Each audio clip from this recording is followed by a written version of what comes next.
And welcome back to Capitol Square. It's time for Two Sides. From the left, from the Ohio Democratic Party, we say good morning to Liz Brown. Welcome. Morning, Liz. And from the right, Republican strategist Bob Clegg. Good morning. Good morning. Morning, Bob. All right, the rule's very simple. We put 15 seconds on the clock, put topics on the table.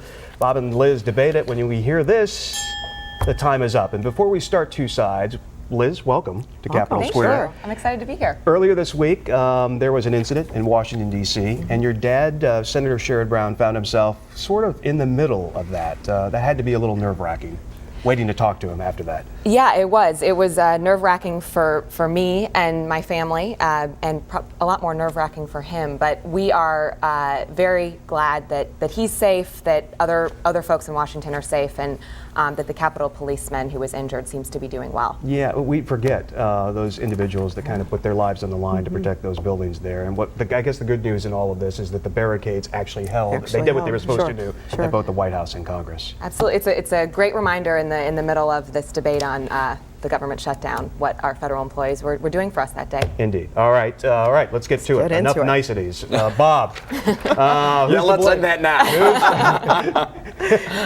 Who's to blame for this federal government shutdown? Well, I mean, let's blame both sides. I mean, Republicans didn't want to fund Obamacare. The Democrats don't want to negotiate. So what does that lead us to? That leads us to a standoff, which means we have a shutdown, which means government's not working. The dangerous thing is that I think people are going to start looking and seeing that things really aren't changing all that much.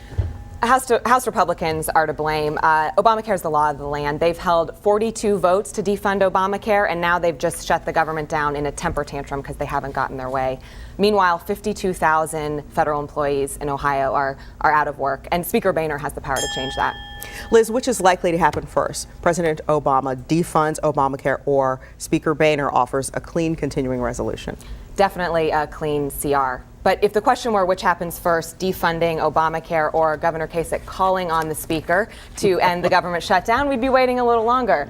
Governor Kasich himself said that shutting down the government was one of his proudest moments when in Congress.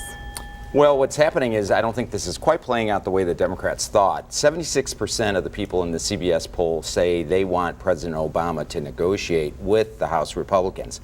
Guess what? He won't negotiate. How can you resolve this when you have one side of the problem that won't negotiate? All right, Bob, the first week of the healthcare exchange, how'd it go?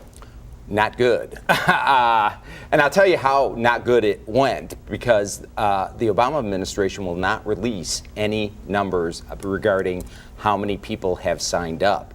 If it was a good number, they would have released it already. What that's telling me is they're having a lot of problems. Obamacare made it through Congress, the Supreme Court, and the 2012 elections, but Republicans won't let go of this idea to try to erase it. And that's being reflected in Ohio. The Plain Dealer noted Mary Taylor is doing everything she can at the Department of Insurance to sabotage the process for Ohioans. It's time to let the law be the law. Liz, women's groups held the rally at the State House this week to protest the GOP agenda. Will they be heard? Yes, but not by Republicans. Governor Kasich has passed more anti-woman bills in 2 years than passed Ohio in the last 10. He's defunded Planned Parenthood, gag-ruled rape crisis counselors, and more. And the women's vote in 2014 absolutely will reflect that. I'm going to have to correct Liz here, sorry, but it's not anti-women, it's anti-abortion laws. And this is obviously a big point for Ed Fitzgerald, who's running for governor. He wants abortion on demand. A lot of these proponents want to go back to where you can have abortion all the way up to the 9th month. We're not going to do that. All right, Bob, opponents held a Stand Your Ground protest this week. Will Ohio makers, makers of law approve this gun bill? Yeah, I think it might have a good chance. I mean, they're taking their time. They're studying it like they should. All this doomsday scenario reminds me of concealed carry, where they said if this thing passes, we're going to have the Wild West here in Ohio. No, that's not going to happen. There are good, safe gun owners out there, and this will not be taken advantage of. Yeah, Governor Kasich has signed every gun bill that's come across his desk, including guns and bars. Meanwhile, Ohio's 47th in the nation in job growth, and 400,000 Ohioans are out of work. So I think the bigger question is, why is the legislature focused on this when there's still more work to do on Ohio's economy? Liz, Ohio Tea Party is vowing to primary challenge Republicans who support Medicaid expansion. Will that threat keep it from passing? we're going to pass Medicaid expansion one way or another, even if we have to take it to the ballot. But sure, Governor Kasich's lip service without action on Medicaid could cost him.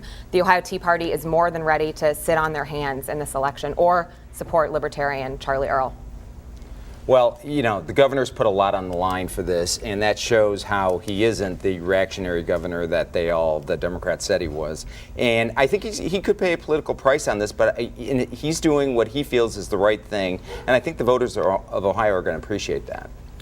All right, it is time for our NFL Game of the Day picks on 10 TV. The game today, the Bengals versus the Patriots. And I want to give you a visual of how many Tracy and I and our NFL predictions have gotten correct thus We don't far. really have to give you terrible.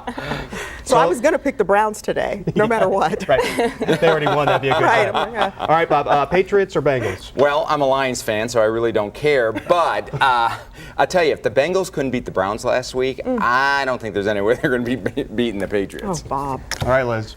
Well, I'm a Browns fan. We already won our game this week, which feels funny, but awesome. Right. And I always root for Ohio first, though, so I say go Bengals. Cincinnati girl, go Bengals. Who day?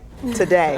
Not going to happen. This is our first part. This is the first time on football Sorry. game day that we've gone different directions. We with have. The Patriots clearly beat everybody. Okay, Plus, we'll they're see. the Patriots. We will see. I get it. They're the Patriots, but we are in Ohio. So next week at this time, Liz, I'm glad one you're here. one of us will not have the zero. Okay, we'll see. We will see. You can join in the conversation as always. Follow us on Twitter or like us on Facebook, and you can get updates throughout the week on our website, 10tv.com/Capital Square. And as we always say, if it's Ohio politics, It is Capital Square. Take care, everybody. have a great week.